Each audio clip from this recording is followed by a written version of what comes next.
नमस्कार। आज हम एक ऐसे टॉपिक पर बात करने वाले हैं जो भारत के आने वाले कल को पूरी तरह से बदल सकता है। जी हाँ, हम बात कर रहे हैं आर्टिफिशियल इंटेलिजेंस की। चलिए इसे एकदम आसान भाषा में समझने की कोशिश करते हैं।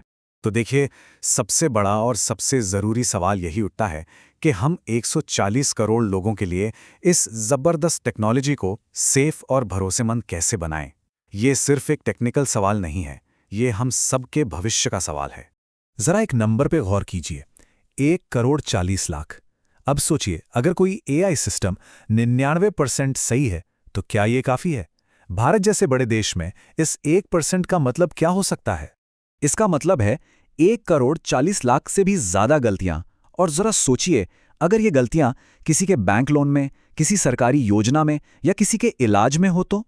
इसीलिए जैसा कि मारुति सुजुकी के एक एक्सपर्ट ने भी कहा, एआई में भरोसा बनाना कोई ऑप्शन नहीं है, ये पहली और सबसे बड़ी जरूरत है। तो सवाल ये है कि आखिर ये भरोसा बनाया कैसे जाए। देखिए, इसकी शुरुआत होती है एक मजबूत नींव रखने से, मतलब सरकार जो नियम कानून बनाती है उससे। अब इस पे ना एक बड़ी बहस चल रही है। सबसे अच्छा रास्ता कौन सा है? क्या हमें यूरोप की तरह पहले से ही कड़े नियम बना देने चाहिए, या फिर यूके की तरह पहले टेक्नोलॉजी को थोड़ा और बढ़ने देना चाहिए और फिर देखकर सीखकर नियम बनाने चाहिए? दोनों के अपने फायदे और नुकसान हैं। और यहीं पर असली चुनौती सामने आती है। टेक्नोलॉजी तो रॉकेट की स्पीड से भाग रही है, लेकिन कानून बनाने की प्रक्रिया वो अक्सर थोड़ी धीमी होती है। तो इस गैप को भरा कैसे जाए, ये एक बहुत बड़ा सवाल है। लेकिन देखिए, सिर्फ नियम कानून बनाना ही काफी नहीं है। एआई को चलाने के लिए भारत को एक बहुत ही पावरफुल इंजन की भी जरूरत है। निविडिया, जो दुनिया की टॉप एआई चिप कंपनियों में से एक है, उनके एक सीनियर डायरेक्टर ने बड़ी साफ बात कही। उन्होंने कहा कि भारत के पास दिमाग की कोई कमी नहीं है, टैलेंट भरपूर है। अगर किसी चीज की कमी है तो वो है इंफ्रास्ट्रक्चर। मतलब हमारे पास वर्ल्ड क्लास टैलेंट है। हमने 22 भारतीय भाषाओं को समझने वाले एआई मॉडल तक बना लिए हैं। लेकिन असली कमी है उस भारी भरकम कंप्यूटिंग पावर की, जो इन मॉडल्स को बड़े स्केल पर चलाने के लिए चाहिए। ठीक है, चलिए अब इन बड़ी बड़ी बातों से हटकर एक ऐसी चीज का उदाहरण लेते हैं जो हम में से बहुत लोगों की जिंदगी का हिस्सा है, गाड़ियां। देखिए, जब एआई का इस्तेमाल सेल्फ ड्राइविंग जैसी कारों में होता है तो एक छोटी सी गलती सिर्फ एक टेक्निकल गड़बड़ी नहीं रह जाती, इसके नतीजे बहुत बहुत गंभीर हो सकते हैं। मारुति सुजुकी के एक एग्जीक्यूटिव ने समझाया कि गाड़ियों में भरोसा बनाने का मतलब है सेफ्टी की कई परतें तैयार करना। मतलब हर चीज को बार बार वेरीफाई करो, कोडिंग से लेकर गाड़ी के सड़क पर उतरने तक हर स्टेप को सुरक्षित बनाओ और साइबर खतरों पर 24 घंटे नजर रखो।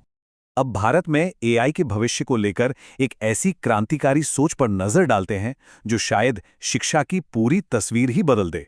ये कमाल का आइडिया दिया है ट्यूरिंग अवार्ड विजेता प्रोफेसर राज रेड्डी ने। उनकी सोच है कि भारत के हर बच्चे, हर स्टूडेंट के पास अपना एक पर्सनल एआई ट्यूटर होना चाहिए।